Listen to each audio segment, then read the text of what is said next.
Grabe talaga ang InDrive. Parang sunod-sunod ang sorpresa para sa ating mga drivers. At ngayong Agosto, isang bagay ang malinaw.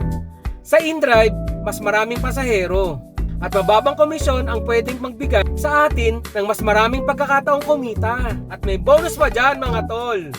Pwede rin tayo mag-invite ng ibang drivers gamit ang InDrive Referral Program. Paano? Ganito lamang. Buksan lang ang InDrive app, hanapin ang referral section at makikita ninyo roon ang inyong QR code.